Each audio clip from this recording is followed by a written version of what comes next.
As of today, I will be living here at Mother Base. Now my real trial begins. Zadornov was paying my room, board, and tuition, but he has since been captured. I told the man that with no more money from the KGB, I could no longer afford school. He bought my story, and when I said I would be willing to work, he took pity on me and let me stay. For some reason, Miller really pled my case. That was helpful, but the man is still a fool. His men are no better. They think their training makes them strong, but that kind of strength is nothing in the face of true power. And better yet, they wait on me hand and foot, believing I am just a schoolgirl. Looks like I won't be working too hard after all. Just today, while scouting out the living quarters, I saw a group of them in the corner of the deck making a fuss. Going over for a look, I saw they were feeding a kitten. A bunch of grown hard men, and they're the ones acting like schoolgirls. Look, isn't he cute? What is wrong with them? Disgusted, I just nodded and smiled. I must stay in character after all. I indulged their chit-chat for a few moments. Then one of them asked me to give the thing a name. They had just taken it from its mother. I named it Nuke. I improvised some nonsense about how our compassion for living things can help prevent wars. The men gave me a little fish. I held it out in my palm and the kitten happily ate it up. What a pathetic, feeble creature. It sickens me. Today, Chico invited me to go fishing with the soldiers. I suppose finding one's own food does have its merit, but I prefer not to be involved in such a degrading task. And their prattling on about fishing being fun is nonsense. I'm not here to find playmates. Nevertheless, distasteful as it was, I went along in order to maintain my cover. Chico thrust a fishing pole into my hands, and we went up onto the deck where several soldiers had gathered. They welcomed us warmly. With so few women aboard Mother Base, I'm treated like a princess. No one suspects I am neither a teenager nor a student. It was nice and sunny, with a gentle breeze and waves. As I cast my line and waited for a bite, the soldiers began to ask me all sorts of questions. As always, I answered according to our predefined scenario, feigning a smile. As I sat there feeding them lies, the fish began to bite, and the soldiers began to focus on their prey. Chico had his bait stolen by a fish, and got so angry that he stood up and nearly fell into the sea. Everybody laughed. It almost made me want to join in too. At some point, I got a bite myself. The instant after I felt that first gentle tug, the fish yanked the line with astonishing strength, and I let out a cry of surprise. I thought he was going to be huge. It was my first time fishing, and I was a bit flustered, so the soldier beside me helped by supporting the pole from behind. "Reel it in," they shouted. I nodded, turning the handle as fast as I could. I wondered what kind of fish lived below the surface, and thought back to the deep sea dives I had to do as part of training. Those were difficult days, but I remember finding the multicolored fish gliding through the water incredibly soothing. After a hard fight, I pulled it up. To my surprise, it wasn't even half a vara, rather anticlimactic. But I wasn't doing it for fun, so I wasn't the least bit disappointed. Nook was hovering nearby with an expectant look on his face, so I gave the fish to him. All in all, a thoroughly wasted day. Preparations are coming along nicely. No one suspects me of being the one to let Zadornov out of his cell. Today, Amanda and I taught Cecile how to make gallo pinto. It is a simple home-cooked dish consisting of black frijoles mixed with arroz. It is well known throughout Central America, not just in Costa Rica, so it is no surprise that a Nica like Amanda would be good at making it. But I was raised in the States from a very young age, and can hardly even remember my mother's gallo pinto, having to make chit-chat with that clueless bird lover and the so-called revolutionary was excruciating. And, clueless or not, I will need to be especially careful around Cecile, the one who actually recorded that tape. Thankfully, Miller and his men seem to believe I mistook the tape I found for one my friend made. In any case, one can never be too careful. Anyway, the three of us minced garlic and herbs, then cooked them in a pot with frijoles we'd soaked overnight. While waiting for them to cook, we sautéed onions and arroz in a frying pan. Cecile worked the frying pan according to Amanda's directions, but seemed a bit glum. She does have a knack for cooking, though. She is French, after all. We added water to the pan and watched the arroz begin to steam. While we waited, Amanda shared memories of her mother with us. They had been separated because of Samosa, but the taste of her mother's cooking was still fresh in her mind. When the frijoles were ready, we drained the water, stir-frying them with the rest of the vegetables. Quite a complicated process for home cooking. Nonetheless, it kept them occupied. The longer we sat and talked, the greater the chance of my arousing their suspicions. With women, it is not enough to just bat your eyelashes and giggle. It takes a lot of effort to divert attention. When the arroz was done cooking, we folded it into the frijoles and added salsa, stirring the mixture as it simmered. At this point, for some reason, the conversation turned to romance. Why does it have to be that way whenever women get together and chat? Cecile fancies herself to be well-versed in such matters, and gave Amanda all sorts of advice. It was harmless enough, until, to my irritation, she began pestering me whether there was anybody I liked. Not right now, I said, trying to dodge the question. But she pressed on. It's Snake, isn't it? I gritted my teeth and played it coy. Maybe. Cecile nodded and giggled. He is pretty sexy, isn't he? What a ditz. It's all I can manage to just survive. The thought of romance has never once crossed my mind. I have no interest in that kind of man. Soon enough, a rich aroma began to fill the room. The gallo pinto was ready. New came over and rubbed up against our legs, looking for a handout.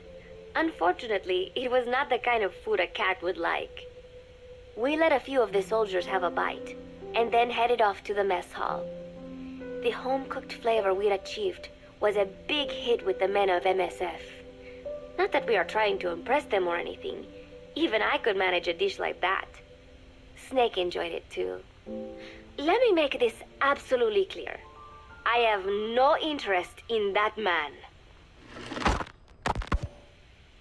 Football, or soccer as it is known in the States, is extremely popular here. It has not caught on yet in the US, but it has legions of rabid fans all across Latin America. These fans can get so rowdy that it is commonly believed El Salvador and Honduras went to war in 1969 over scuffles in a soccer match. In reality, tensions between the two countries were already high. The match was merely one of the sparks that set them off. But these people are so passionate about this sport that the story seems plausible. Predictably, many of the soldiers here are fans. They have apparently divided themselves into Costa Rican and Nicaraguan teams and started playing each other. To play, you need a ball and 2 goals. The R&D team built and set up simple goals on the deck. I had absolutely no interest, but Chico insisted that I come and watch. It was not a proper match by any means. The pitch was not even regulation size, but the players and spectators alike got pretty excited. They banged empty cans and shouted cheers through the handmade megaphones.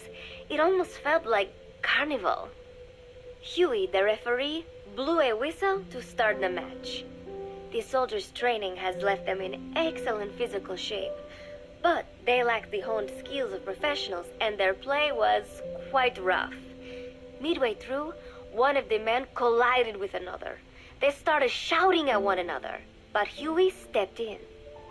I thought we had forsaken our countries, become one with the earth, he said, quoting Snake. We are not competing for national pride here, and we are not fighting for the good of any one country. This is not a war. Soccer is a peaceful sport, am I right? The soldiers nodded. They know the pain of war, and they share Snake's vision. Perhaps that is why all this resonates with them. Team Costa Rica was down a man, and somehow I was picked to fill in. Costa Rica had the advantage up until that point. I suppose Huey wanted to keep it balanced. The soldiers agreed with Huey's call. Maybe the Costa Rican players felt an even matchup would be more fun too. I could not be bothered to run at first, but chasing the ball out there in the hot sun, I was soon drenched in sweat. Before long, I found myself actively seeking out the ball, partially out of desperation. I picked up a loose ball deep on the opponent's side of the field.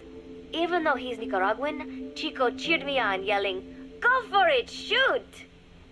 I launched the ball as hard as I could, only to have it blocked by the keeper. Disappointment only increased my determination. In the end, I didn't score a single goal, and Costa Rica gave up its lead. It was really close, though. We congratulated each other on a good match and sprawled out in the shade on the deck, exhausted. The ocean breeze felt so nice on my sun-soaked body. Nuke came over. It is one of his favorite spots, and stretched out next to me. And together, we watched fluffy white clouds drift lazily across the clear blue sky.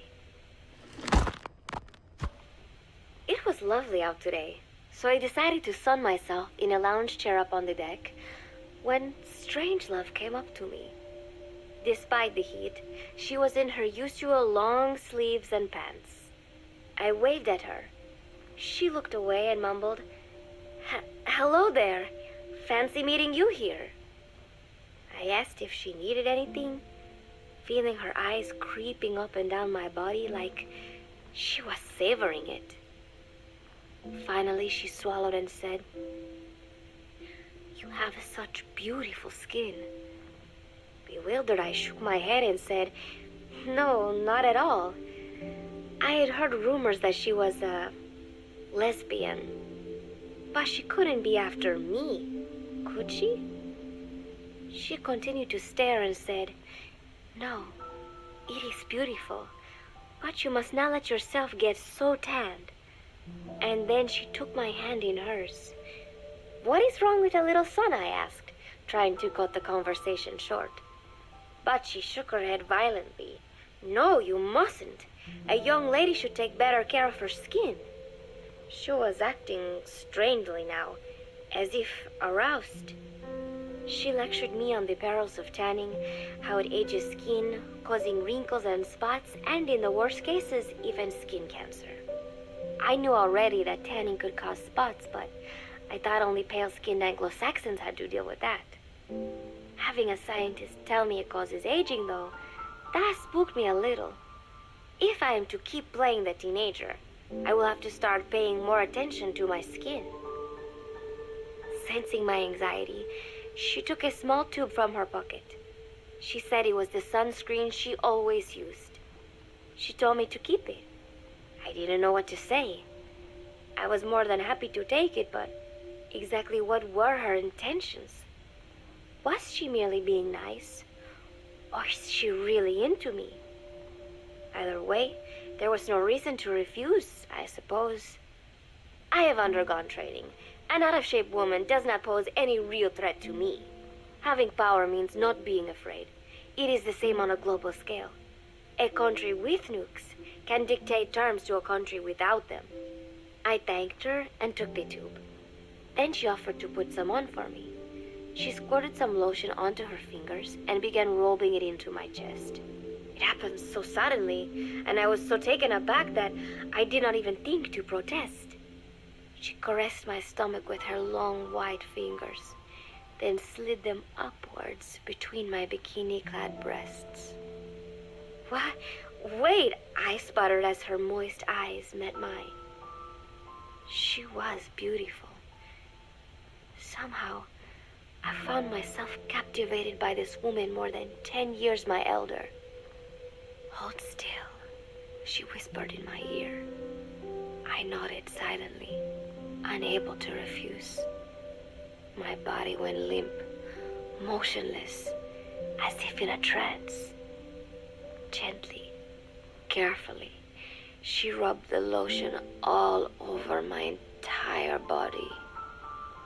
I shouldn't have enjoyed it, and yet I could not help myself.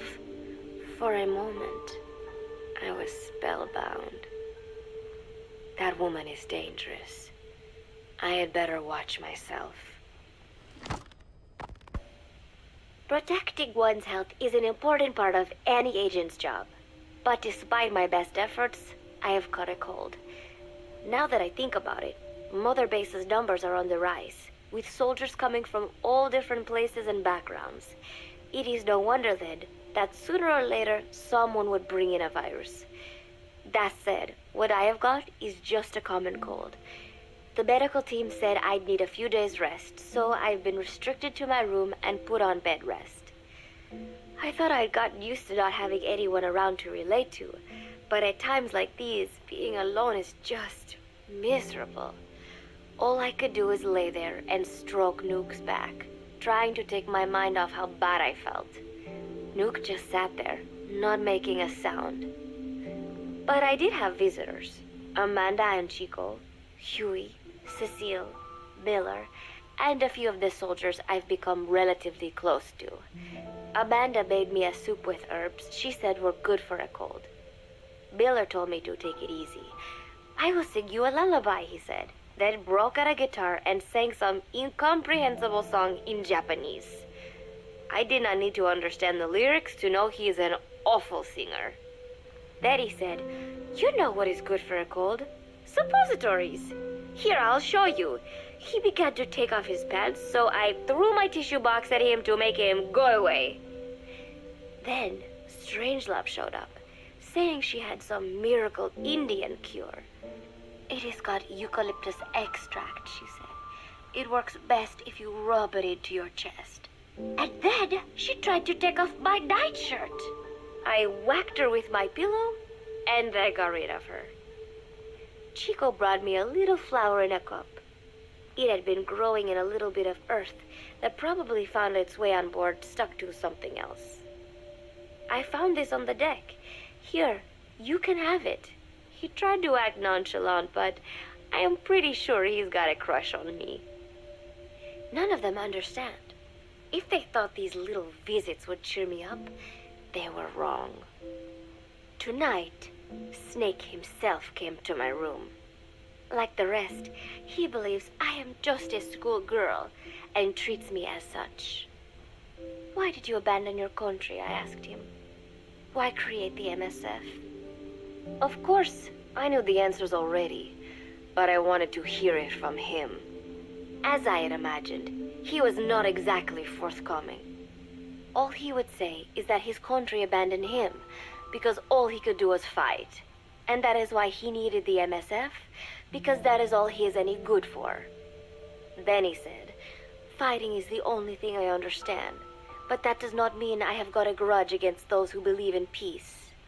I am not one of them, and I do not believe in peace. Conflict is in man's nature. We fight our enemies in order to survive. Maybe we are not so different after all, he and I. But that is exactly why I'm going to have to kill him, or else he will have to kill me. When I stop and think about this wretched existence, being killed by a man like that suddenly does not seem like such a bad thing." Every month, Mother Base throws a party for all the soldiers whose birthdays fall in that month. There is something strange about a military organization having parties. Really though, it is just an excuse to drink and make noise. It is not easy to get alcohol on a fortress in the middle of the ocean. Most days they are training from dawn till dusk. They do not have time for things like drinking.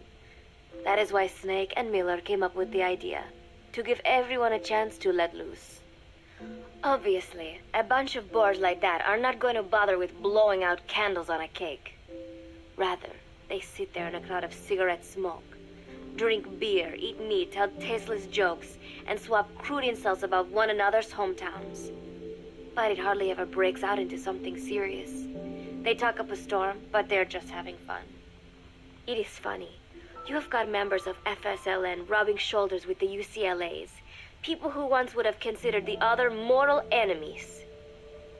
I wonder if that is what makes Big Boss so popular. In leaving their countries behind, they leave their hatred for other countries too. Miller seemed a little protective of me. Hope they're not being too crude, he said. But soon enough, he too was drunk. He yelled, "Come here and take a look at the real Kazuhira Miller." Then dropped his pants and mooned everybody. The other soldiers burst out laughing. I have never seen such a crude, ridiculous party before. And yet, all these people, laughing and acting the fool. Is this what they call peace? For some reason, I began to think about all that has happened since I came here.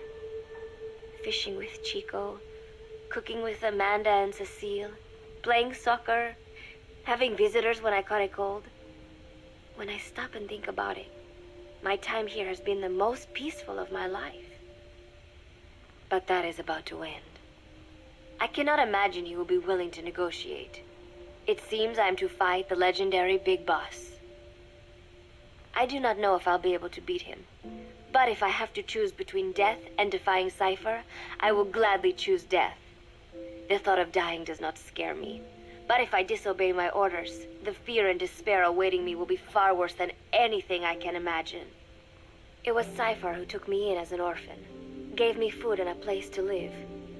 His orders may have been unreasonable, but I will never repay my debt entirely. It seems I have no choice. I must fight this man. I must fight Snake. Do you know Miller, Snake's right-hand man? Apparently has got at least one serious weakness. He is an insatiable womanizer. He does not bother me, most likely because he considers teenagers off-limits. But he has hit on every single one of the few female soldiers here at Mother Base. They ought to be telling him where to stick it, but end up falling for it so easily. I think some of it stems from the fact that he is actually not that bad looking. Anyway, today, that nasty habit got him in trouble. He and Snake got into one of their rare fights, and I was there to see it. They burst out of the showers, completely naked, trading punches. I am no child. The sight of a naked man does not make me blush. But this was something else. "Maybe this'll teach you," Snake yelled as he slammed his fists into Miller's chest. I heard later that apparently he had been two-timing someone, and that same someone had gone to Snake with her troubles. As I see it, it is her own fault for letting herself be deceived like that. If she is too dumb to see through Miller's lies, then she got what she deserved. But this was not the first time it had happened, or the second, and Snake read Miller the riot act. Miller argued back, and what began as a shouting match turned into a fist fight. "You son of a bitch," Miller yelled as he swung. "Not bad," said Snake, smiling, "but not good enough." And then he was back on the offensive. They had already been at it pretty hard in the showers, and their bodies were covered with bruises. Both of these men had been trained for war, their bodies deadly weapons. They were each bleeding from a dozen places. All this from a fist fight. Even so, it was far less gruesome than if they had given it their all. It was obvious that one of them would be dead were they fighting for real. Miller took another swing, yelling, "Try this then!" Snake parried, then responded in kind, but I could tell he was not aiming for anything vital. "You are one tough bastard, boss," Miller muttered. A smile crept across his face as he caught his breath. And then they went right on fighting. Blood and sweat flew off their glistening bodies. It was combat without hatred or hostile intent. I had never seen violence like this before. And yet, it was more than just a friendly tussle. They were utilizing every technique they knew. It was not a sporting match. They were not playing by the rules. How could they keep this up? At last, the two men tired themselves out, and the bizarre scene came to an end. They looked at each other's battered bodies, and then burst out laughing, embracing and congratulating each other on a good fight. It all seemed so idiotic. I still cannot fathom such behavior. But somehow, I got the sense that for all his womanizing, Miller really only trusted one person, and that was Snake. There was no way I could ever come between the two of them, and at that thought, I began to feel as if I had lost. All of Mother Base is preparing for a festival. Since Snake and his soldiers spend so much time fighting, they are setting aside one day a year for peace and relaxation. I do not know all the details, but apparently that is what Snake and Miller decided. These soldiers love the idea, of course. There is so little fun to be had here that everybody looks forward to events like these. That is all well and good, but somehow I got roped into getting on stage. Come on, we even both have peace in our name, said Miller. And Zadarnov, that old Ruski's name, has something to do with peace too, right? Hey, as long as we're having a day of peace, we ought to get an act together. The Three-Piece Band. I thought he was joking. He then proceeded to share his idea without bothering to check with me. And now, I am slated to sing. Apparently, he had heard me on the deck one day, and since then he's wanted to form a band. Everybody's looking forward to it, so there is no way for me to back out now. I have never done anything like this, but it does feel kind of nice to know that people are looking forward to it. I mean, it cannot be any worse than Miller's singing, but modifications to Zeke are already finalized, and I must complete my mission. Betray Cypher now, and I will face a fate far worse than death. Still, there's no need to put things in motion just yet. What difference would it make to just wait a little while longer? A whole day of peace. The mission can wait until after that. Can it not? I know I am only delaying the inevitable. When the day comes, one of us will have to die. Snake or me. But still, if I could just come up with some way to stall Cypher, at least until our day of peace. When did I start having thoughts like this? My cover is blown. They know nothing of Cypher or my true objective, but they know I am a spy. There is no more time left. I must act now. I must complete my mission. How did it come to this? All I wanted was 3 more days. Just 3. Miller's already finished writing the song. It is called Love Deterrent. It is about a girl who cannot express her true feelings. I have been practicing. I am no pro, but I was pretty sure I would do a decent job. And now this. Cypher found out that Zeke was complete. He must have someone inside Mother Base besides me, spinning his tightly wound web of control, leaving no room for individual will. Typical. When they found out Zeke was complete, I was ordered to execute the operation immediately. If I was going to enjoy just one day of peace, I had to ensure the plan could not move forward. I tried to sabotage Zeke. I thought by damaging the drive system, they would have no choice but to delay their plans. I waited until midnight, and then snuck into the hangar.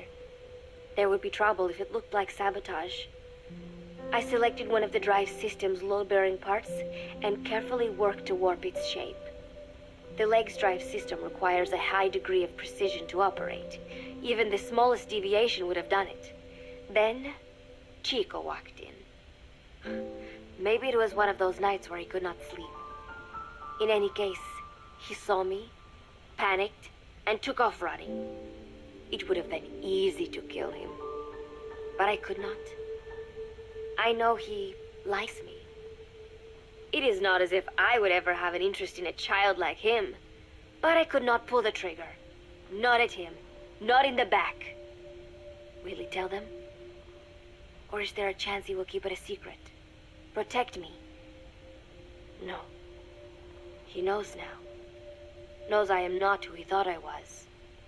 He ran without even questioning what I was doing. There is no chance he does not know. And soon, all I have built here will end. And if Cypher has another agent among them, if he finds out I tried to sabotage Zeke, This place will no longer be my heaven. Then it is settled. I make my move now. Chico walked in before my sabotage was complete, so Zeke should still be operational. It might not run at full speed or power, but I do not have time to fix that. Without Zeke, I do not have a chance in hell of winning. I must act fast before Chico sounds the alarm. I knew it would come to this. I just did not think it would be so soon. It is time, Zeke. Metal Gear Zeke. Activate.